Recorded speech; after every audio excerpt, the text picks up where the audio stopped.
Muy buenos días a todos, bienvenidos, bienvenidas, mi nombre es Horacio Urtiaga y esta mañana vamos a continuar con nuestra serie de estudios en la carta a los romanos.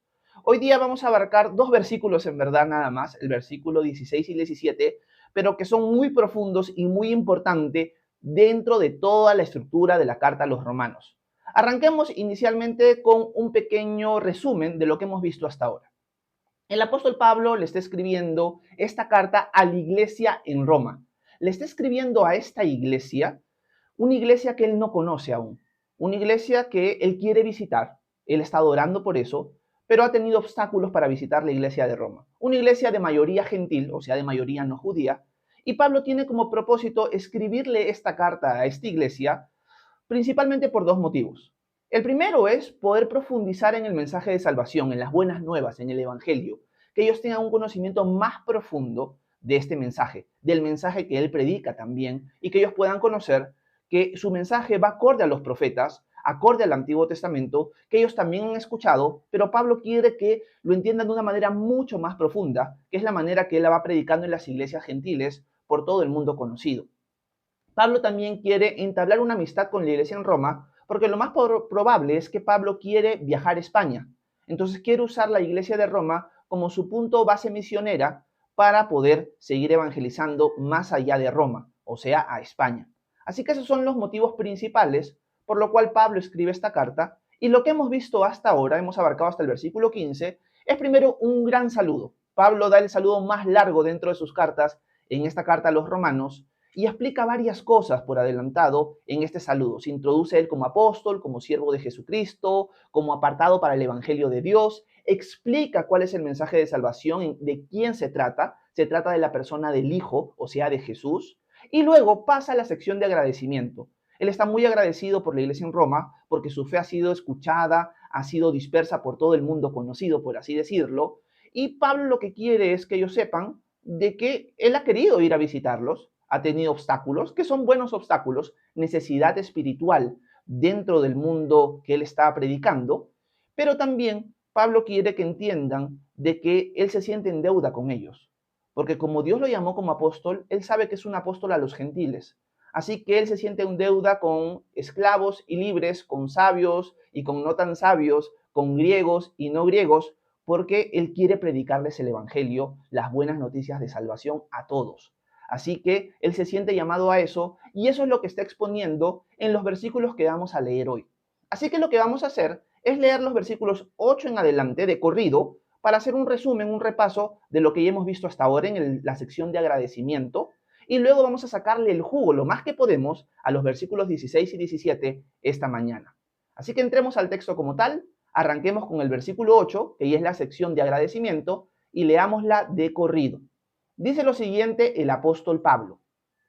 En primer lugar, por medio de Jesucristo, doy gracias a mi Dios por todos ustedes y porque su fe se difunde por todo el mundo. Dios, a quien sirvo con todo mi corazón predicando el Evangelio de su Hijo, es testigo de que los recuerdo siempre en mis oraciones y de que en ellas le ruego que, si es su voluntad, me conceda que por fin pueda ir a visitarlos, porque deseo verlos para impartirles algún don espiritual, a fin de que sean fortalecidos, es decir, para que nos fortalezcamos unos a otros con esta fe que ustedes y yo compartimos. Pero quiero que sepan, hermanos, que muchas veces me propuse ir a visitarlos para tener también entre ustedes algún fruto, como entre los otros hermanos no judíos, pero hasta ahora he encontrado obstáculos. Estoy en deuda con todos, sean griegos o no griegos, sabios o no sabios. Así que por mi parte estoy dispuesto a anunciarles el Evangelio también a ustedes, los que están en Roma. Hasta ahí leímos la clase anterior. Entremos a los dos versículos que nos competen hoy. Dice Pablo, no me avergüenzo del Evangelio porque es poder de Dios para salvación de todo aquel que cree. En primer lugar, para los judíos y también para los que no lo son. Porque en el Evangelio se revela la justicia de Dios, que de principio a fin es por medio de la fe. Tal como está escrito, el justo por la fe vivirá. En estos dos versículos nos vamos a detener esta mañana para tratar de sacarle lo más que podemos el jugo y ver qué es lo que Pablo está diciendo aquí. Lo primero que tengo que decir es que estos dos versículos son muy importantes porque estos dos versículos resumen la tesis o exponen la tesis de todo lo que viene a continuación en la carta. Una tesis es un resumen, una idea principal que se va a ir desarrollando en el transcurso de los demás versículos. O sea, es como el resumen de lo que Pablo va a ir desglosando en el transcurso del capítulo 1, 2, 3, 4, etcétera, etcétera.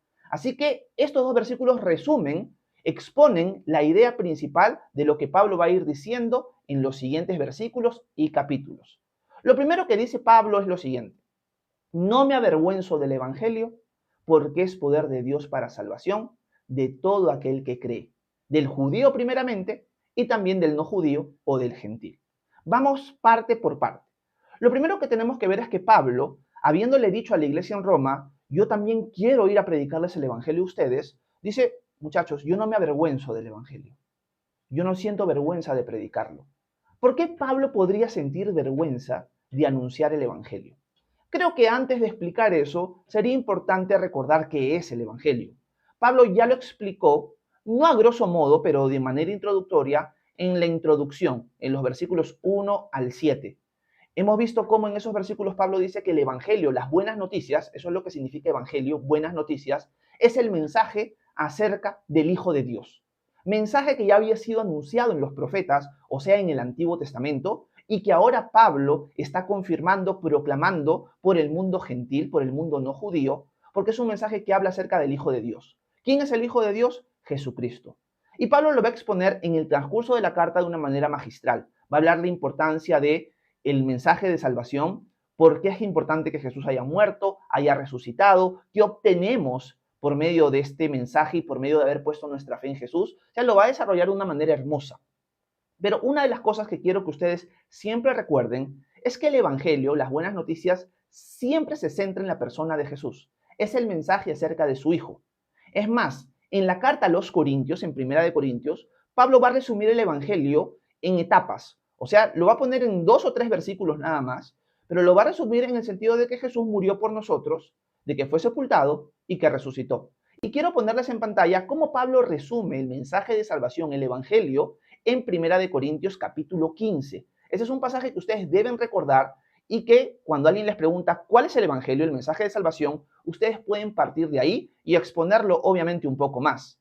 Quiero ponerles en pantalla Primera de Corintios 15, los versículos 3 al 5, y miren lo que Pablo explica con respecto al Evangelio.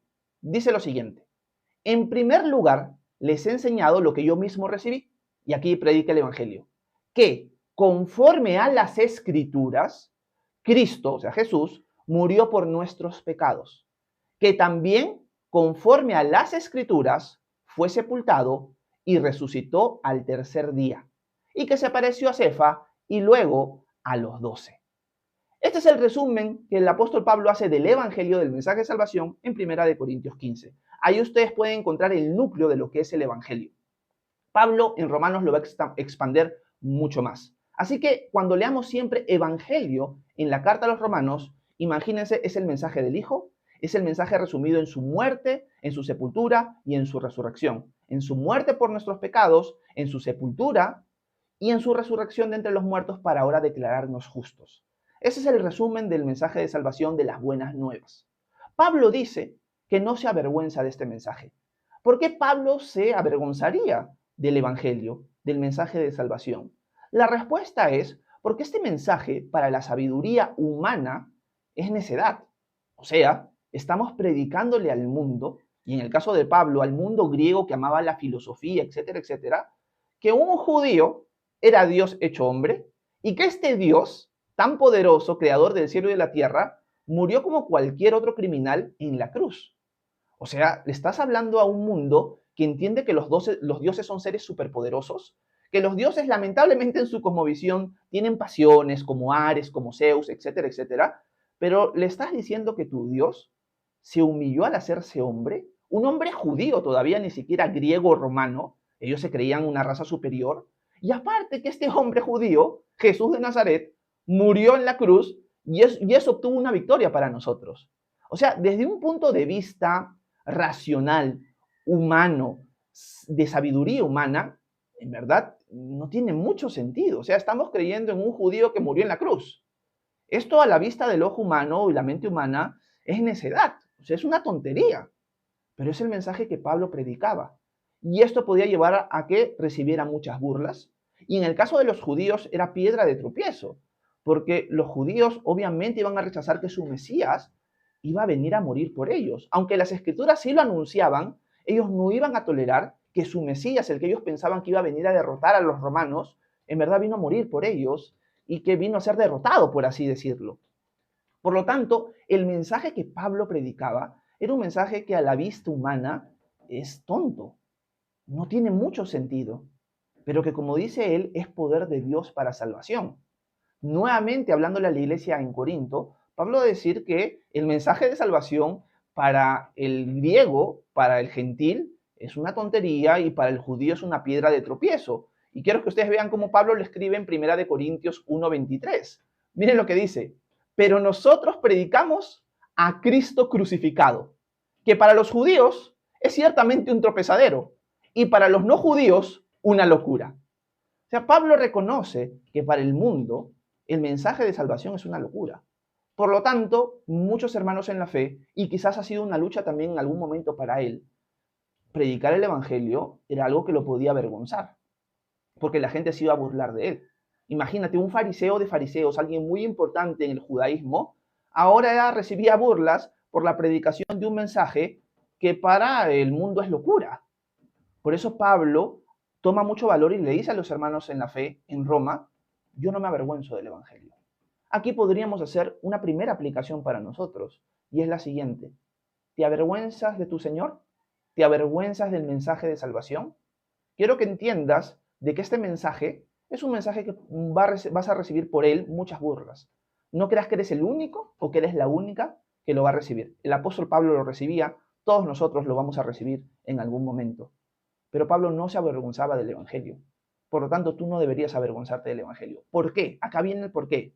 Porque es poder de Dios para salvación de todo aquel que cree.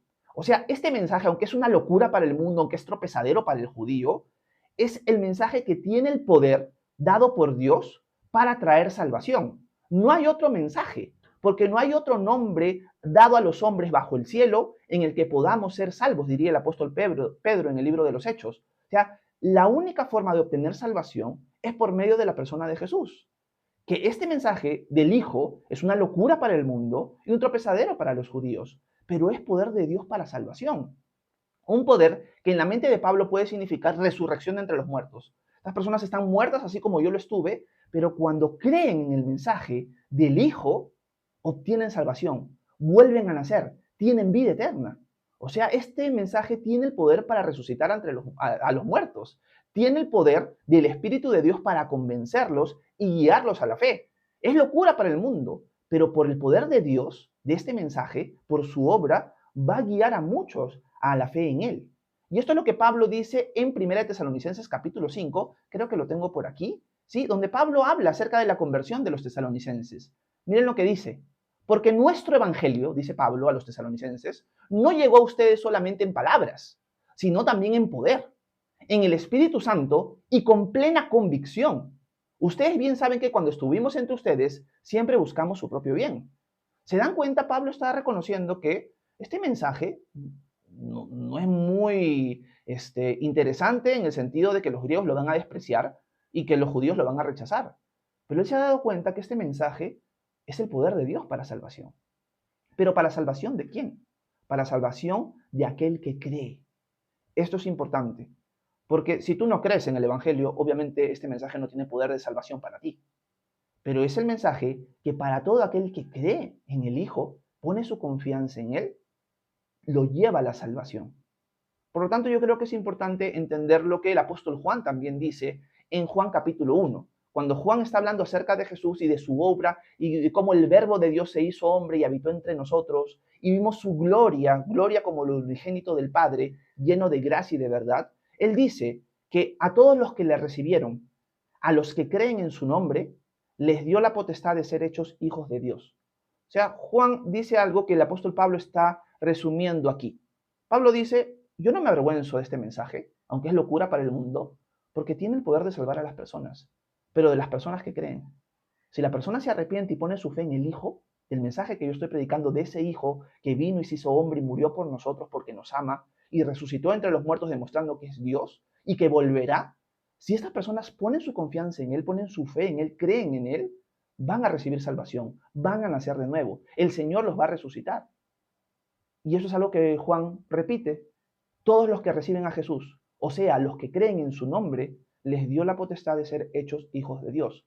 Me encanta porque Pablo lo deja bien claro, es al que cree. Y el apóstol Juan, hablando acerca de la venida de Jesús, va a decir, o sea, son los que lo reciben, los que creen en su nombre. No sé si muchas veces ustedes han escuchado de que hay que recibir a Jesús en el corazón.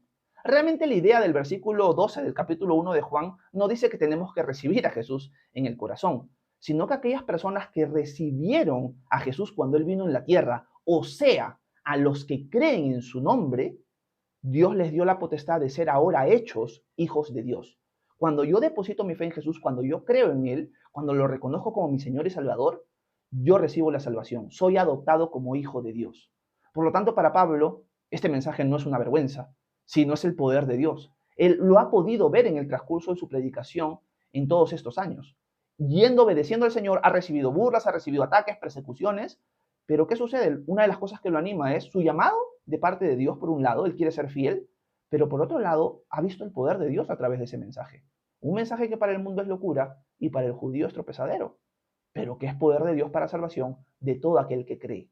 El apóstol Pablo continúa diciendo, primeramente para el judío, pero también para el gentil, para el no judío. ¿Por qué Pablo dice eso? Porque las promesas del Mesías y su manifestación fue a la nación de Israel. Jesús es judío. Dios escogió a la nación de Israel para ser aquella nación que lo iba a dar a conocer al mundo y por medio del cual o de la cual iba a venir el Salvador del mundo. Así que a los judíos fueron hechos las promesas. Ellos tienen muchos beneficios que el mundo gentil no tuvo, pero muchos de ellos no lo recibieron. Por lo tanto, también Pablo está diciendo aquí, un ratito, hermanos judíos que están en la iglesia en Roma, este mensaje de salvación es primeramente para el judío. El judío no se salva porque es judío. El judío se salva al igual que el gentil. La salvación es exactamente igual para los dos. Es por medio de la fe en Jesús. Es cuando creen en el mensaje de salvación que se trata acerca del Hijo. Es cuando ponen su confianza en Jesús. Al judío primeramente porque las promesas fueron hechas a ellas, pero también al gentil. El judío no tiene ningún privilegio de salvación que el gentil. Los dos se salvan exactamente igual. Y eso es algo importante de aclarar. Hay muchos hoy en día que piensan que porque el judío es históricamente, o Israel es históricamente el pueblo de Dios, ellos se salvan porque son judíos y ya está. Pablo está dejando claro, no, la salvación no es por etnia, la salvación es por la fe en Jesús, es por creer en el Hijo de Dios. Y esto es una tesis, un resumen, una introducción de lo que él va a expandir y le va a tratar de sacar el jugo en los siguientes versículos y capítulos de esta carta. Pero ese solamente es el versículo 16. Todavía tenemos el versículo 17. Y quiero volver a leer con ustedes el versículo 16 y 17 para ahora sacarle el jugo al versículo 17 como tal. Déjenme ir al texto en Romanos capítulo 1, déjenme ponerlo en pantalla, y vamos a volver a leer el versículo 16 y 17. Veamos nuevamente la introducción de Pablo a todo lo que va a ser su carta. Dice lo siguiente: no me avergüenzo del Evangelio, porque es poder de Dios para salvación de todo aquel que cree. En primer lugar, para los judíos y también para los que no lo son, porque en el Evangelio se revela la justicia de Dios, que de principio a fin es por medio de la fe. Tal como está escrito, el justo por la fe vivirá. Me encanta porque acá Pablo va a expandir un poco lo que va a seguir expandiendo en el transcurso de los capítulos. Y es porque en el Evangelio, en este mensaje de salvación, en este mensaje acerca de su Hijo, se revela la justicia de Dios, que es por medio de la fe, de principio a fin. ¿Qué es lo que Pablo quiere decir con se revela la justicia de Dios? Es que cuando uno escucha el mensaje de salvación, cuando uno escucha lo que Jesús vino a hacer por nosotros, al morir, al resucitar, se entera de que cuando Jesús viene a morir por nosotros, muere el justo por nosotros los injustos. Pero esta muerte del justo por los injustos es para llevarnos a Dios. ¿De qué manera? Al él, el justo, morir por nosotros los injustos y ahora por medio de la fe en Él, declararnos a nosotros justos al mismo nivel que Dios.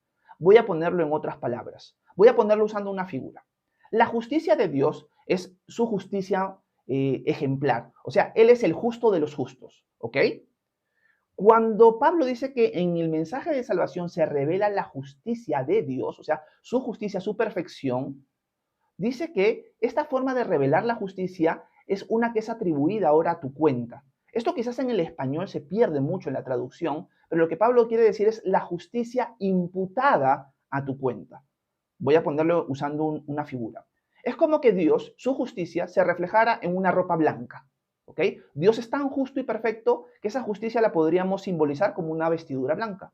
Nosotros somos los injustos, los imperfectos, los pecadores. Nuestras ropas, pongámoslos como una ropa llena de excremento humano. Así está nuestra ropa por nuestra propia justicia. Cuando Jesús viene y muere por nosotros, y nosotros depositamos nuestra fe en Él se quita, por así decirlo, sus vestiduras y nos las pone a nosotros. Por lo tanto, en el Evangelio, en el mensaje de salvación, se revela que ahora Dios, por medio de la fe en Jesús, me ha declarado a mí tan justo como Dios. Si yo estoy delante de Dios, Él me va a ver tan justo como su Hijo, tan justo como Dios. Ahora, por medio de la fe en Jesús, tengo la justicia de Dios. Y esta vestidura nunca se va a poder quitar. Este es el mensaje de salvación. Estas son las buenas noticias. En las buenas noticias, en el mensaje de su Hijo, se revela que por medio de la fe, porque esta justicia de Dios se revela por fe de principio a fin, yo ahora soy declarado justo por la obra de Jesús, por nosotros en la cruz, en su muerte y resurrección, y porque ahora yo he depositado mi confianza en Él. Por lo tanto, aquí tenemos que decir varias cosas importantes. Si tú has puesto tu fe en Jesús, si tú te has arrepentido de tus pecados y has creído en Él, ahora eres tan justo delante de Dios como Él mismo. Él te ha dado su justicia. Es una justicia imputada, porque en la práctica todavía no somos tan justos como Dios. Sí ha habido una transformación cuando Él te justifica. Cuando tú pones tu fe en Él, tú naces de nuevo. Has sido declarado justo, has sido vestido con estas vestiduras blancas y ha habido un cambio en ti. Has nacido de nuevo. Hay una transformación de todas maneras. Pero esta transformación va a ser progresiva hasta que Jesús vuelva por nosotros. Pero delante de Dios, vamos a usar una palabra teológica, posicionalmente, delante de Dios, tú eres tan justo como Dios. Tú tienes la justicia ahora de Dios. Y esto lo recibes por medio de la fe. Porque esta justicia de Dios se recibe por fe de principio a fin. No es por obras, no es por tu esfuerzo. Porque tu esfuerzo, por más bueno que sea, no va a quitar las manchas de excremento que tienen tus vestiduras. Pero cuando Dios te justifica a ti, te da su justicia, por más que hagas lo que hagas, las vestiduras que ahora vas a tener siempre van a ser blancas. Y obviamente ha ocurrido una transformación en ti, por lo tanto nunca vas a querer deshonrar a aquel que te vistió de esa manera, sino que ahora por amor a Él, aquel que te justificó, aquel que te dio su justicia, tú vas a querer servirlo con amor, con temblor, con honra, con lealtad. Y esto solamente sucede por medio de la fe. No por obras, para que nadie se gloríe, diría el apóstol Pablo, sino simplemente cuando tú te rindes ante Jesús y le dices, a partir de ahora, tú eres mi Dios, tú eres mi Señor, mi Salvador. En ese momento es como que espiritualmente el Señor te vistiera de blanco y ahora tienes su justicia, porque la justicia de Dios se recibe por medio de la fe, de principio a fin. La salvación es únicamente por la fe. Y ahora que yo he creído, ahora que yo he depositado mi confianza, mi lealtad en Jesús como mi Señor y Salvador, ahora yo por esa lealtad voy a tratar de ser fiel a Él hasta el último de mis días. Porque cuando Pablo dice que esto es por medio de la fe de principio a fin, también podría decir lo siguiente, porque tú has depositado tu fe en Jesús, Él te ha declarado justo, pero ahora esa fe tiene que seguir continuando, es de principio a fin. O sea, tú tienes que ser fiel a Él hasta el final, por amor a que Él te ha declarado justo, por amor a aquel que te salvó. Así que en el Evangelio, en el mensaje de salvación, se revela la justicia de Dios, que es por medio de la fe, de principio a fin. Así que ahora hemos sido salvados por la fe y ahora vivimos por fe también. Y Pablo termina citando, en esta introducción nada más, un pasaje en Habacuc 2:4. Es un profeta del Antiguo Testamento, su libro tiene 3 capítulos nada más. Y una de las cosas que cita Habacuc, que habla Dios en este momento, es que el justo por la fe vivirá. O sea, la ira de Dios no va a caer sobre aquel que es justo y que vive por la fe. O sea, lo que Pablo está diciendo y está citando a Habacuc es, en el libro de Habacuc, la ira de Dios iba a caer sobre Israel, pero el justo iba a ser protegido. El justo por su fe vivirá. Y Pablo está diciendo, aquella persona que ha depositado su fe en Jesús, ahora es justo. Y por esa fe ha sido justificado y por esa fe ahora va a vivir y no va a experimentar nunca la ira de Dios. El justo por la fe vivirá. Y esto es lo que Pablo quiere expander y quiere exponer en el transcurso de toda la carta. Y hemos volado en tiempo como siempre, pero espero que estos dos versículos se hayan podido entender poco a poco mientras lo he ido explicando paso a paso, porque esto es lo que Pablo va a ir desarrollando. Por lo tanto, termino diciendo lo siguiente para buscar algo que aplicar y terminar así este pequeño devocional. Tenemos que estar agradecidos con Dios, porque Él ha mostrado su amor al declararnos justos no porque lo merezcamos, sino simplemente porque nos ama. Y segundo, si tú eres alguien que no has creído en Jesús aún, te invitamos, no nos avergonzamos de decírtelo, te invitamos a que pongas tu confianza en el Señor, porque el justo por la fe vivirá, y queremos que tú seas uno de esos justos. Así que espero que este pequeño devocional haya sido de edificación para ustedes. Ya saben que si tienen alguna pregunta, alguna duda, algún comentario, por favor háganmelo saber, que con gusto voy a intentar responder sus preguntas a continuación. Muchas gracias por su atención. Que Dios los bendiga a cada uno de ustedes. Bueno, gracias por haberme acompañado en este pequeño devocional. Ahora vamos a pasar un tiempo de preguntas y respuestas. Si tienen dudas sobre Dios, el cristianismo, la Biblia, déjenme en la sección de los comentarios para intentar responder sus inquietudes. Si hay algo que no quedó claro de lo que hemos estudiado, por favor pregúntenme. Y si tienen otras dudas de otras cosas de la Biblia, háganmela saber también, por favor, para poder responder sus inquietudes a continuación. Déjenme desconectar la cámara. Bueno, no desconectarla necesariamente, sino terminar la grabación para poder enfocarme ya en responder sus preguntas y saludarlos también. Denme un segundo, por favor. Ya está. Ok, perfecto. Déjenme un segundo. Listo. Ok, listo. Gracias a todos los que están presentes. Vamos a saludarlos y a responder sus preguntas. Déjenme ver dónde me quedé. Vamos a ver. Ok, me quedé en el comentario de Beto. Verónica dice, todos están invitados el 3 de noviembre a celebrar los 40 del pastor. Gracias, Vero. Sí, el 3 de noviembre es mi cumpleaños. Cumplo 40 años. Reina dice, buenos días para todos. Un abrazo, Reina, hasta Lima. Dios te bendiga. Quiero saludar a mi hermano Miguel Antonio. Un abrazo, Nasti, hasta Lima. En la capital, salúdame a toda la gente por ahí. Rocío, un abrazo hasta Chosica. Dios te bendiga. Tulipán, un abrazo, hermana, hasta Arequipa. Bienvenida. Mila, hasta Lima, un abrazote. Gracias por estar con nosotros. Henry, un abrazote hasta Lima también. Buenos días.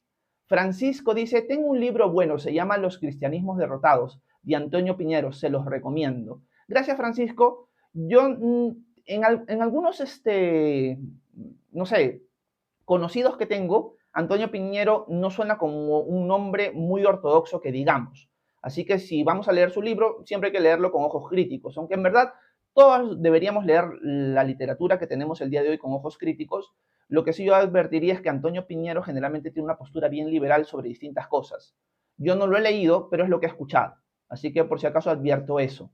Gracias, Edalis, gracias, Reina, Rocío, y a todas las personas que me han apoyado en el transcurso del live con sus regalitos. Muchas gracias por su apoyo. Déjenme seguir leyendo algunos comentarios y preguntas más. Vamos a ver si surge por ahí alguna pregunta. Déjenme ver. Sandra dice, buenos días, hermanos. Saludos para su familia. Bendiciones. Un abrazo, Sandrita, hasta Lima. Shirley, un abrazo hasta Costa Rica. Buenos días. Dios te bendiga. Shirley hace una muy buena pregunta. ¿Quién es Cefas? Esta pregunta surge porque en 1 Corintios 15, Pablo usa el título Cefas o el nombre Cefas. Cuando se habla de Cefas, Shirley se está refiriendo a Pedro. Pedro es Cefas en arameo. Eso es lo que significa Cefas, significa roca, si no me equivoco. Así que Simón Pedro, Cefas, Kefas, en hebreo o arameo, si no me equivoco, es lo que nosotros traduciríamos hoy como Pedro, como roca. Ese es el nombre de Pedro, en otras palabras, Shirley. Gracias por tu pregunta. Hija de Dios, ¿cómo estás, Isabel? Hasta México, un abrazote. Buenos días. Laura dice, así es. Estrellita dice, amén. ¿Cómo estás, Cristina? Un abrazo hasta Chile, Dios te bendiga. Juanpa Noriega dice, pobres fanáticos. Bueno, gracias, Juanpa, por tu comentario, porque es justo lo que hemos leído el día de hoy. Tu comentario es parte de lo que nosotros vivimos y viviremos hasta que el Señor venga. Así que bienvenido sea. No me avergüenzo del Evangelio porque es poder de Dios para salvación, diría yo también. Así que gracias, Juanpa, por tu comentario. ¿Cómo estás, Vivi? Un abrazote hasta Lima. Dios te bendiga. Quiero saludar a Edwin. ¿Cómo estás, Edwin? Bienvenido. Gracias por estar con nosotros esta mañana. Eric dice, hola, bendiciones. ¿Cómo estás, Eric? Bienvenido. Ángel dice, la imputación, dice Ángel. Sí, Ángel, la imputación, aunque Pablo va a desarrollar más esa palabra o esa explicación en el capítulo 4 sobre todo, pero también en el capítulo 3. Anita, ¿cómo estás? Bienvenida, gracias por estar con nosotros. Lovelis dice amén, ¿cómo estás? Bienvenida. Rae24 dice así es amén, bienvenida también. Reina dice amén, gloria al Señor. Adi, ¿cómo estás? Buenos días, un abrazo hasta México, Adi, bienvenida. Oye, Adi, ahora paso el devocional por la comunidad de WhatsApp, para que lo veas si lo deseas así. JF dice, pastor, ¿cómo se llama el que escribió un libro sobre Dios revelándose a otras civilizaciones? Gracias, JF, se llama Don Richardson y tiene un libro que se llama Eternidad en los corazones. En inglés creo que es Eternity in Your Hearts o In Their Hearts. Realmente no sé muy bien el título exacto, pero es Eternidad en los corazones, Don Richardson. Búsquenlo en Google y va a aparecer, les va a ayudar el traductor o el corrector, así que lo van a encontrar fácil. Es el libro que estaba explicando el otro día, que habla sobre la manifestación de Dios en otras civilizaciones, como la civilización inca, por ejemplo. Gracias, JF, por tu pregunta. Confecciones y Matías Kids, un abrazote, tiempo que no te leía por acá, bienvenido. Gracias por estar con nosotros hoy. Yoremi dice bendiciones, Yoremi, bienvenida, gracias por estar con nosotros. Bienvenida a este canal. Uy, algo pasó. Déjenme ver un ratito. Ok, déjenme ver un ratito. Ajá. Vamos a enviar esto. Parece que me han restringido un poquito el live. No sé por qué. ¿Qué pasó? ¿Algo habré dicho? Bueno, voy a seguir leyendo. Déjenme ver por aquí. Mi hermano dice amén, siervo. Gracias, Nasty. Un abrazote. Laura dice muchas gracias y claro que es de edificación. Dios te llene más de él. Gracias, Laurita. Verónica dice amén. Gracias, pastor. De nada, Vero. Esther, ¿cómo estás? Dice Esther, ¿me podría explicar Mateo 18:20? Gracias. Ok, Esther, vamos a explicar Mateo 18:20. Ok, vamos a ver, vamos a ponerlo en pantalla. Mateo 18. Y vamos a poner todo el capítulo 18 y nos voy a ir hasta el 20. Y ahorita lo pongo en pantalla para no marear a los hermanos cuando Ok, listo. Mateo 18:20 dice lo siguiente. Porque donde 2 o 3 se reúnen en mi nombre, allí estoy yo en medio de ellos. Este versículo es un versículo que muchas veces se saca de contexto y por eso es importante leer todo el capítulo 18 y sobre todo los versículos 16 en adelante para entender muy bien el 20. Por lo tanto, vamos a volver a los versículos anteriores para leer siempre en contexto. Déjenme ver cómo lo muevo esto. Ok, perfecto, lo encontré. Listo. Vamos a ver desde el versículo... déjenme ver. Aquí está. Desde el versículo 15 es en verdad el contexto. Les digo rápidamente que todo el capítulo 18 trata del trato de los discípulos hacia su prójimo en general y Jesús lo va desarrollando en todos estos versículos. Y en esa sección se enfatiza algo bien importante. Miren lo que el versículo 15 dice. Por tanto, si tu hermano peca contra ti, ve y repréndelo cuando él y tú estén solos. Si te hace caso, habrás ganado a tu hermano. Pero si no te hace caso, haz que te acompañen 1 o 2 más, para que todo lo que se diga conste en labios de 2 o 3 testigos. Si tampoco a ellos les hace caso, hazlo saber a la iglesia. Y si tampoco a la iglesia le hace caso, ténganlo entonces por gentil y cobrador de impuestos. De cierto les digo que todo lo que aten en la tierra será atado en el cielo, y todo lo que desaten en la tierra será desatado en el cielo. Una vez más les digo que si en este mundo 2 de ustedes se ponen de acuerdo en lo que piden, mi Padre que está en los cielos se lo concederá. Porque donde 2 o 3 se reúnen en mi nombre, allí estoy yo en medio de ellos. Por lo tanto, este versículo, Esther, se entiende a la luz del contexto que hemos leído. ¿Cuál es el contexto? Jesús está hablando del trato entre prójimos, entre hermanos en la fe. Y se toca el caso de un hermano que ha caído en pecado o que ha pecado contra ti. La relación que uno debería tener con el hermano que pecó contra ti es tú ir, no el que pecó necesariamente, sino el que ha recibido la ofensa, ir y aclarar esto con el hermano que pecó, hablarlo en privado. Si el hermano se arrepiente, habrás ganado a tu hermano. Oye, discúlpame, yo no buscaba ofenderte. Y ahí tú muestras madurez, que tú, el ofendido, no es que te resientes y te alejas, sino que tú, el ofendido, eres el que te acercas.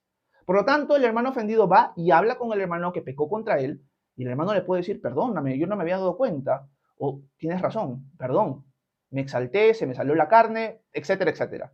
Pero si el hermano se pone terco y dice, no, yo no tengo la culpa, tú eres el ofendido por las puras, tú lo que tienes que hacer es llamar a otros hermanos que pueden ser tus testigos. Estos testigos te van a ayudar a ti a ver si este hermano realmente pecó o tú te estás equivocando. Tienen que ser testigos imparciales. Pero si aún así se dan cuenta, no, hermano, sí pecaste. Y el hermano dice, no, que no, yo no me voy a arrepentir, no voy a pedir perdón. Estos tres hermanos ya serían los testigos más la persona ofendida, tienen que hablar con la iglesia. Lo más probable es que hablen con el liderazgo de la iglesia y el liderazgo hable con toda la iglesia. Y toda la iglesia ahora tiene que hablar con este hermano que pecó. O sea, todos tienen que escuchar la versión de la iglesia y la versión de esta persona. Y es el llamado de Jesús a que la iglesia hable con él, que se comunique con él. No que le dejen de hablar, sino que hablen con él. Y si no hay arrepentimiento de la persona y la iglesia se da cuenta, sí, tiene razón, esta persona no se arrepiente, esta persona sí ha caído en pecado, la iglesia lo que hace es decide expulsar a la persona. Y Jesús continúa diciendo, por lo tanto, si ustedes se ponen de acuerdo en algo, lo que aten en la tierra será atado en el cielo. Lo que desaten en la tierra será desatado en el cielo. Es un lenguaje de prohibición y de aceptación, o sea, de mandamiento y de prohibición. Si ustedes toman esa decisión, es porque esa decisión ha sido tomada en el cielo. El Señor los va a guiar. El Señor los va a guiar a resolver toda esa situación de conflicto con la persona que pecó. Cuando la iglesia se reúne y habiendo conversado con esa persona, deciden en oración expulsar a esa persona de la iglesia, el Señor los está guiando y el Señor los va a confirmar. ¿Por qué? Porque donde dos o tres están reunidos en mi nombre, ahí estoy yo en medio de ellos. Ese es el contexto del pasaje, mi querida Esther. Así que ese versículo se debe interpretar a la luz de ese contexto. ¿Estaría mal decir que este versículo también enfatiza que cuando alguien se reúne como iglesia, el Señor está ahí? ¿Estaría mal decir eso? La respuesta es no. Pero ese texto no está en ese contexto. Pero sí muestra que Jesús es omnipresente. Porque Jesús está diciendo, yo estoy ahí en medio de ellos, independientemente de qué parte del mundo o en qué parte del mundo se encuentre. Yo voy a estar ahí. Muestra la omnipresencia de Jesús, su divinidad, pero no necesariamente directamente enseña de que, bueno, donde toda la iglesia se reúne, siempre Jesús está en medio de ellos. Eso es obvio porque es omnipresente, pero el enfoque de este versículo es más bien de disciplina eclesial, se llamaría así. Gracias, Esther, por tu pregunta. Voy a seguir leyendo algunas preguntas y comentarios más. Déjenme ver por aquí. Me quedé en la pregunta de Esther, así que voy a buscarla. Déjenme ver, por aquí han surgido varias preguntas. Ok, me quedé aquí en el Esther. Quiero saludar a John. ¿Cómo estás, John Ruiz? Un abrazo hasta Estados Unidos. John dice Mateo 24, 24, por favor. Ok, vamos a Mateo 24, 24. Déjenme ponerlo en pantalla. A ver. Voy a cerrar algunas ventanitas que tengo por aquí de la Biblia para poner Mateo 24 de frente. Ok, vamos a poner Mateo 24. Mateo 24 es el sermón del Monte de los Olivos. Es un sermón escatológico, o sea que tiene que ver con los últimos tiempos. Y en el versículo 24 dice lo siguiente. Vamos a poner. Porque surgirán falsos cristos y falsos profetas, y harán grandes señales y prodigios, de tal manera que, de ser posible, engañarán incluso a los elegidos. Nuevamente, Mateo 24, 24 tiene que ser leído ¿en qué? En su contexto. Contexto de Mateo 24. Jesús les ha dicho a sus discípulos que el templo en Israel, el gran templo en Jerusalén, va a ser destruido, que no va a quedar piedra sobre piedra. Los discípulos interpretan esto a la luz de lo que ellos habían aprendido desde chicos, que si esto pasaba es que ya venía el fin de los tiempos. O sea, iba a entrar el fin del siglo, o sea, iba a entrar el reinado del Mesías. Por lo tanto, se reúnen con Jesús y le preguntan, Maestro, ¿cuándo sucederá todo esto? O sea, ¿qué señal vamos a ver de que se acerca el fin del siglo y de entrar al nuevo siglo, el siglo del Mesías? Y Jesús le empieza a dar detalles de lo que se conoce como el Día del Señor. El Día del Señor es un tiempo futuro, un tiempo de ira inicialmente, donde Dios va a derramar su ira sobre la humanidad. Y Jesús le empieza a narrar a los discípulos todo lo que va a pasar en ese periodo del día del Señor. Y en ese contexto se encuentra Mateo 24, donde Jesús dice que en ese periodo, en el periodo de la ira, van a levantarse falsos maestros, falsos profetas y van a engañar a muchas personas. Engañarán incluso a los elegidos. ¿Eso qué significa? Que lo más probable es que se esté refiriendo a la nación de Israel, que tiene un enfoque muy marcado en el sermón del Monte de los Olivos, en Mateo 24, Lucas 21 y Marcos 13, son pasajes paralelos, donde la nación de Israel va a ser engañada. Hay aquellos que dicen, ¿eso significa, Horacio, que nosotros los elegidos podemos ser engañados en ese tiempo? Y la respuesta es no. Primero porque este periodo ya es un periodo de ira, conocido como el Día del Señor, y el apóstol Pablo en 1 Tesalonicenses 5, por ejemplo, y final de 1 Tesalonicenses 4, va a dejar claro que nosotros, la iglesia, sus discípulos, su pueblo, no estamos para la ira. Por lo tanto, según lo entiendo yo, nosotros vamos a ser sacados antes de ese periodo de ira. Pero la gente que va a estar en ese tiempo va a ser engañada. Incluso los elegidos, lo más probable, según lo entiendo yo, se está refiriendo a la nación de Israel, porque el enfoque del Día del Señor tiene más que todo de llevar a Israel al arrepentimiento, a la nación que él escogió desde la antigüedad. Así que esa es la interpretación que yo le doy, John. No conozco otras interpretaciones con respecto a ese pasaje adicional a la que te estoy diciendo. Gracias por tu pregunta, John. Espero que en algo te haya podido ayudar. Déjenme ver a otras preguntas y comentarios. Gracias a todos los que están presentes esta mañana. Dejen sus preguntas bíblicas, por favor. Déjenme ver. A ver. Vamos a ver dónde me quedé. Me quedé el comentario de John. Ok, llegamos a Donis. ¿Cómo estás, Adonis? Un abrazo hasta Ecuador. Dice, mi pastor, ¿qué opina de la predestinación? ¿Un pastor divorciado puede ver si Dios lo predestinó? Ok. Voy entendiendo más o menos tu pregunta. ¿Qué opino de la predestinación? La predestinación es una palabra, una palabra que aparece un par de veces en el Nuevo Testamento, nada más. Así que siempre hay que leerla en el contexto general y no tratar de hacer una enseñanza muy profunda de una palabra que aparece 2 veces en la Biblia. Tenemos que tener cuidado con eso. Según entiendo yo, la predestinación es que nosotros hemos sido predestinados en Cristo para la salvación. O sea, Dios desde antes de la fundación del mundo ya había predestinado que por medio de Jesús todo aquel que creyera en él fuera salvo. Eso es lo que significa predestinación. Hemos sido predestinados en Cristo Jesús para la vida eterna, para el perdón de los pecados. Ya el Hijo de Dios estaba predestinado para ser el medio por el cual el mundo se salvaría, la humanidad se salvaría.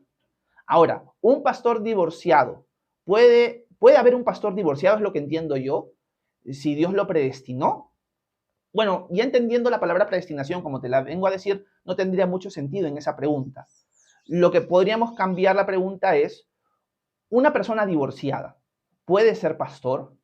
Considero que sí, a la luz de 1 de Timoteo, capítulo 3, capítulo 2 también, pero sobre todo capítulo 3. Cuando vemos textos como, por ejemplo, que el obispo, pastor, anciano, tiene que ser marido de una sola mujer, no está diciendo que solamente en su vida ha podido tener una esposa, sino que es fiel a su mujer, es marido de una sola mujer. Porque si fuera un mandamiento directo de que solamente puede tener una esposa y no ser una persona divorciada o una persona viuda, ni los viudos ni los solteros podrían ser pastores. La idea de marido de una sola mujer tiene la connotación de que es alguien fiel a su esposa. Pablo no tenía esposa en el momento que escribe 1 Timoteo, por lo tanto él no podría pastorear una iglesia, ni Timoteo mismo. Por lo tanto, no tiene sentido atribuir esa frase a la exclusividad de una persona casada, ni tampoco de una persona que no ha pasado por un divorcio. Considero que si ha habido un divorcio bíblico y Dios te ha llamado a la enseñanza y al pastorado y levanta personas que quieren ser pastoreadas por ti, tú deberías ejercer ese llamado, por más que sufriste con un divorcio. Es más, Adonis, te expreso que yo soy esa persona. Yo soy una persona divorciada que me volví a casar y que pastoreé una iglesia local, un grupo de personas, un grupo de creyentes que quiere que yo los pastoree. Por lo tanto, considero a la luz de la Biblia y a la luz de mi vida en sí mismo, de que sí puede pastorear. Sí, considero que sí ha habido un divorcio correcto, ¿no? Ahora, ya esto abriría muchos matices. ¿Qué pasa si no ha sido así? Etcétera, etcétera. Pero creo que ya es ir más allá de la pregunta y también saltarme o dejar de responder algunas preguntas que están haciendo ustedes. Así que eso es lo que te puedo decir puntualmente, mi querido Adonis. Un abrazo hasta Ecuador, hermano. Mónica dice, gracias, pastor, por su enseñanza. De nada, Mónica querida. Ismael dice, gracias, mi Señor, por este pan de vida de hoy. De nada, Ismael, gracias sean dadas a Dios. María Chávez dice, entonces usted piensa que la salvación no se pierde. Gracias, María. Es una pregunta muy, pero muy recurrente. La salvación considero, a la luz de la Escritura, que no se pierde. Hay algunos hermanos en la fe que consideran que sí, pero vamos a explicarlo rápidamente. Seguro los que siempre me acompañan ya están cansados de escuchar mi respuesta a esta pregunta, pero surge y estamos para servir a otros, así que hay que responder y tomarnos el tiempo. Yo considero que la salvación no se pierde, María, porque Jesús deja muy claro en pasajes que son para mí muy claros que Él nunca nos va a soltar, ni que nunca nos va a dejar que perezcamos. Por ejemplo, en Juan capítulo 10, es el pasaje más claro que yo he visto al respecto. Jesús dice que mis ovejas, dice Él, oyen mi voz, yo las conozco y ellas me siguen.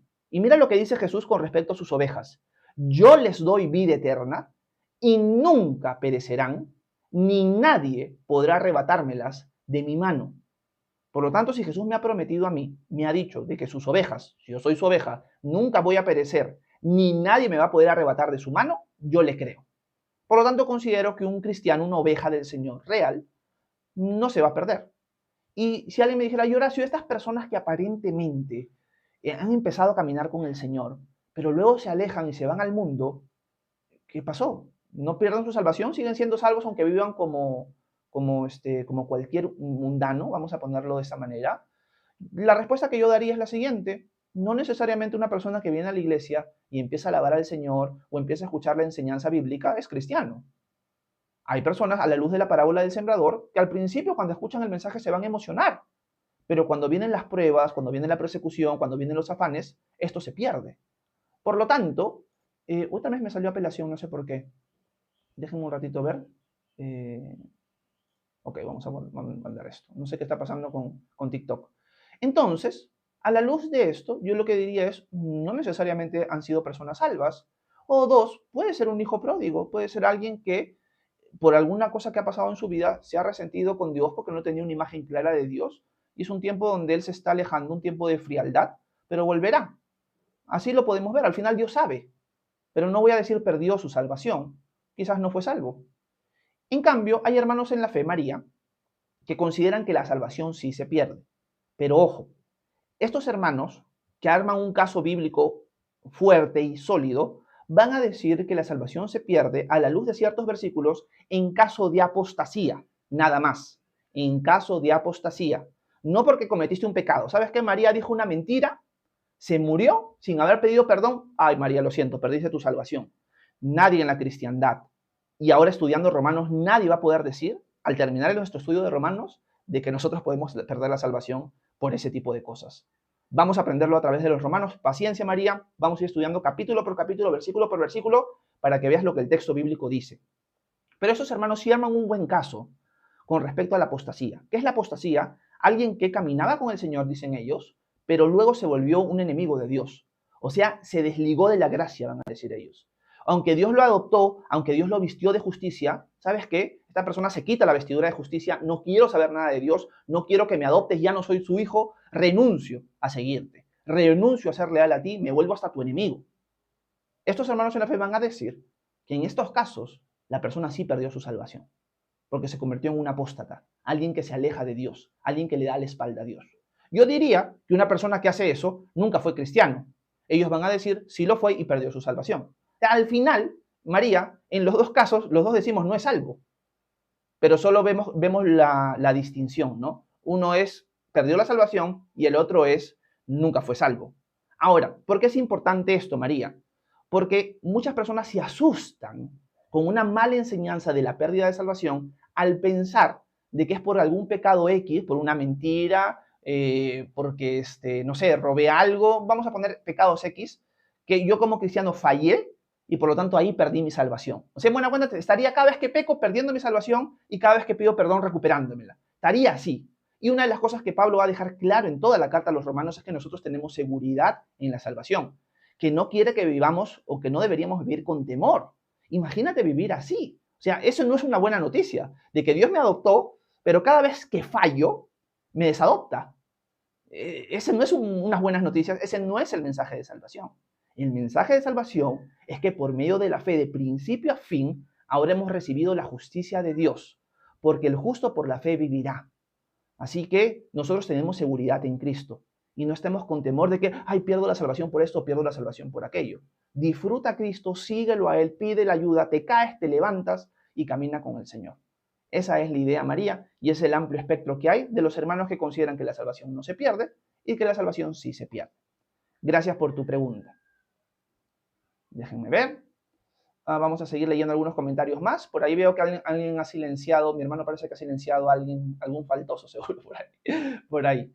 Vamos a seguir leyendo, voy a tratar de responder un poco más rápido. Mil disculpas por tomarme tanto tiempo en algunas preguntas, pero lo creo necesario.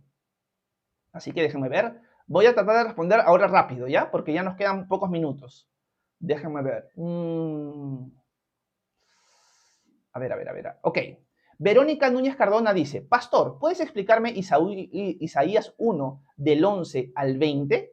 Verónica, si puedes en la comunidad de WhatsApp, vuélveme a hacer la pregunta. Te la voy a responder a ti en la comunidad de WhatsApp por falta de tiempo porque son varios versículos. Así que después del desayuno, me tomo el tiempo para leerlo y mandarte un audio. Pero escríbeme por ahí, por favor, para no olvidarme. Ya saben que tengo mala memoria.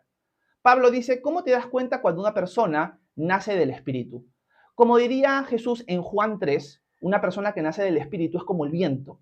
Quizás no ves un cambio físico, pero sí se ve en sus acciones. El viento no lo ves venir, pero sabes de dónde viene y a dónde va. O no sabes de dónde viene ni a dónde va, pero lo sientes. Una persona que ha nacido del Espíritu es distinta. No es igual. Físicamente no ha cambiado, pero en su conducta, en su forma, en un montón de cosas te das cuenta que ha cambiado. Ángel dice, Pastor Horacio, buenos días, Dios le bendiga. Un abrazo, Ángel, hasta Trujillo. Liz, un abrazo hasta España, hermana, Dios te bendiga. Dice, Pastor, buenas tardes. Mi pareja está oyendo el devocional de hoy. Un abrazo para tu pareja, Liz, que Dios lo bendiga mucho. Y ya saben que cualquier duda, inquietud bíblica, háganmela por aquí. No lo sé todo, pero lo poco que sé lo puedo compartir con ustedes. Pablo dice, bendiciones, amigo. De nada, Pablito, bendiciones también para ti. JF dice, Pastor, ¿tiene alguna Biblia de estudio que recomiende? No, realmente no, JF. Nunca he usado una Biblia de estudio. Mi papá me dejó como herencia, por así decirlo, la Biblia de John MacArthur. Tengo buenas referencias y malas referencias de John MacArthur. No he leído su Biblia de estudio, la tengo ahí. Yo generalmente lo que trato de leer es ahora ya material académico de los libros que voy leyendo y estudiando, pero uno de los recursos que siempre recomiendo JF, que creo que es mucho mejor y gratuito que una Biblia de estudio, es los comentarios de David Guzik. Los comentarios de David Guzik para mí han sido muy iluminadores en mi estudio bíblico. Yo sí leí al principio, JF, los comentarios de William Barclay, pero prefiero David Guzik de todas maneras. Así que esa es mi recomendación. Pero Biblia de estudio nunca la he usado. He escuchado buenas recomendaciones de una Biblia de estudio, Ryrie, de un apellido medio raro, es Charles Ryrie, y me han dicho que es buena, pero yo nunca la he leído. Gracias por tu pregunta, JF. ¿Cómo estás, Salón de Belleza? Creo que es Sara, no sé si me estoy equivocando, Sarita, si eres tú. Dice, ¿tú crees que estaría bien bautizarme a los 33 años? Si has puesto tu fe en Jesús, Sara, si me estoy equivocando con tu nombre, mil disculpas, pero si tú has creído en Jesús, debes bautizarte. Así no importa si tienes 40, 50 años. Si tienes 33, debes bautizarte. Lo hacemos por obediencia y por lealtad al Señor. Beto dice, ¿dónde va a ser la celebración del pastor? En mi casa nomás. A mí no me gusta mucho celebrar mi cumpleaños, Beto. Me gusta lo más privado posible. Déjenme ver. Ínolo López dice, saludos, mil bendiciones. Un abrazo, Ínolo. Confecciones Matías Key dice, en el libro de Hebreos habla sobre concretarse, eso, un mandamiento de Dios, concretarse. Realmente no entendí tu pregunta, Confecciones Matías Key. Israel Álvarez dice, me gustaría conocer y escuchar si existen etapas para el nuevo creyente. Algunos hablan de regenerar. Gracias, Israel. Lo que pasa es que Pablo usa palabras así en distintas cartas. Pero lo que entiendo yo es que la regeneración, que es el nacer de nuevo, sucede al mismo tiempo que la justificación. O sea, todo eso sucede al mismo tiempo que la fe. Hay algunos cristianos que van a discrepar con esta postura, pero yo veo esta postura consistente con la Escritura. O sea, cuando uno deposita su fe en Jesús, es regenerado, es justificado y empieza su proceso de santificación. Es declarado santo también. Por lo tanto, van de la mano todas en el mismo momento de que uno cree. Esa es la postura que tengo. Ok, no, Salón de Belleza no es Sara de Guatemala, me equivoqué. Perdóname y un abrazo hasta la libertad. Si puedes, me cuentas tu nombre para tenerlo presente. Karim dice, Israel es una persona, Jacob. ¿Por qué en la actualidad hay un estado llamado Israel? Gracias, Karim, porque, aunque esto hay debate al respecto, porque son los descendientes étnicos de Abraham, Isaac y Jacob. Por lo tanto, Israel es una nación desde los tiempos de Éxodo hasta el día de hoy. Así que todo descendiente de Jacob es un israelita. Así que la mayoría de descendientes dentro de Israel, étnico hoy, nación hoy, vienen de él. Manantial dice, Horacio, mi respuesta, por favor, gracias. Ay, Manantial, no me acuerdo cuál fue tu pregunta. Si puedes, házmela saber antes de terminar el devocional. La leo, déjame en los comentarios ahorita y yo la respondo, por favor. Liz dice, el que no cree o el no cree que la Biblia sea la palabra de Dios. ¿Qué le puede decir a este necio? Dice Liz. No sé si sigues por acá, Liz. Lo que te podría decir rápidamente es lo siguiente. Yo considero que la Escritura es palabra de Dios por varios motivos. El principal, el que está en top 1 de por qué creo que la Escritura es palabra de Dios, es por Jesús. O sea, Jesús confirma en sus testimonios escritos de que la Escritura es inspirada por Dios. O sea que la Escritura es palabra de Dios. Y yo a Jesús le voy a creer todo lo que él diga. Porque si tú mueres y resucitas entre los muertos y demuestras que eres Dios, yo te voy a creer. Y si tú me dices algo, yo te lo voy a creer. Jesús dijo ser Dios y lo demostró con su resurrección. Por lo tanto, yo creo que el pilar fundamental de mi creencia en que la Escritura es palabra de Dios es la resurrección de Jesús y su enseñanza. Si Jesús no resucitó, nuestra fe en verdad no tiene sentido. O sea, somos los más desdichados del mundo. Ahí sí tendríamos que avergonzarnos de nuestro mensaje. Porque si nuestra esperanza solamente es para este mundo, diría el apóstol Pablo, no tiene sentido. El apóstol Pablo pasaba persecuciones, burlas, insultos por creer en Jesús. Si Jesús no resucitó, no tiene sentido nuestra fe.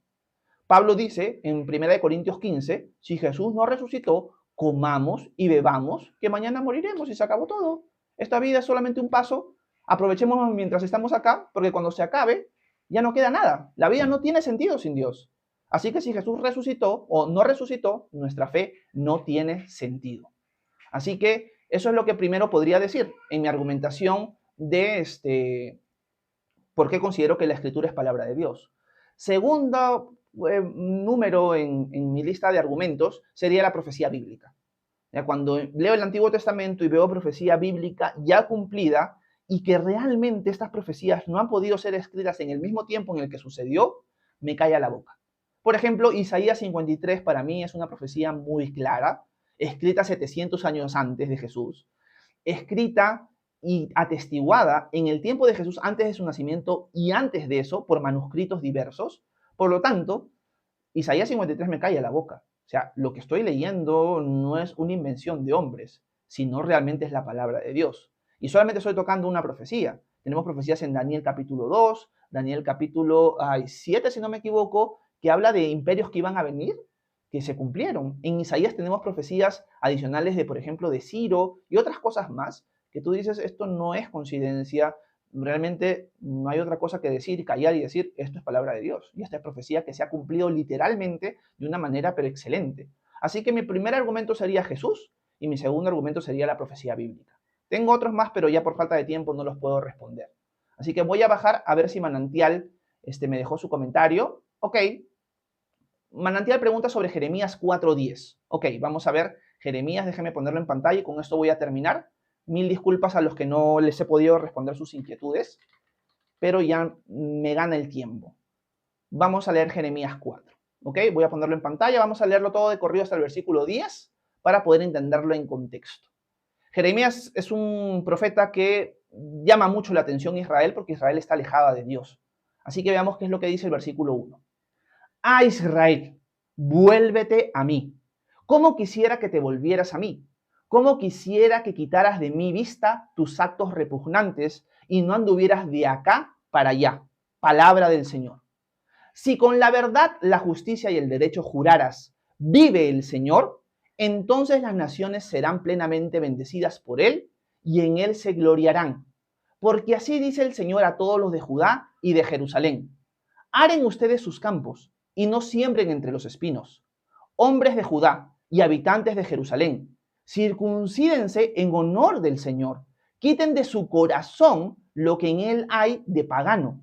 De lo contrario, y por causa de sus malvadas acciones, mi ira se encenderá como un fuego y arderá y nadie podrá apagarla. Anuncien esto en Judá, proclámenlo en Jerusalén. Toquen trompeta en la tierra, júntense y pregónenlo. Digan, reunámonos y entremos en las ciudades fortificadas. Hicen la bandera en Sión y huyan sin detenerse, porque yo estoy trayendo del norte una calamidad, una gran destrucción.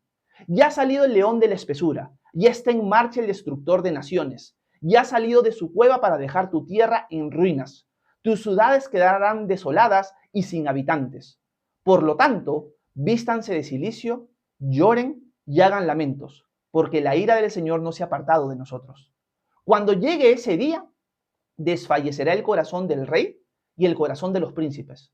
Los sacerdotes se quedarán atónitos y los profetas no podrán creerlo. Palabra del Señor. Yo exclamé, ¡ay, Señor y Dios! Grandemente has engañado a este pueblo y a Jerusalén. Tú le prometiste que viviría en paz y ahora pende la espada sobre su cuello. Cuando llegue el momento se le dirá a este pueblo y también a Jerusalén.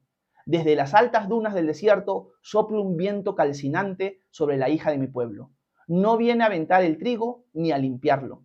Pero de mi parte vendrá un viento más intenso que este, porque yo mismo voy a dictar sentencia contra ellos.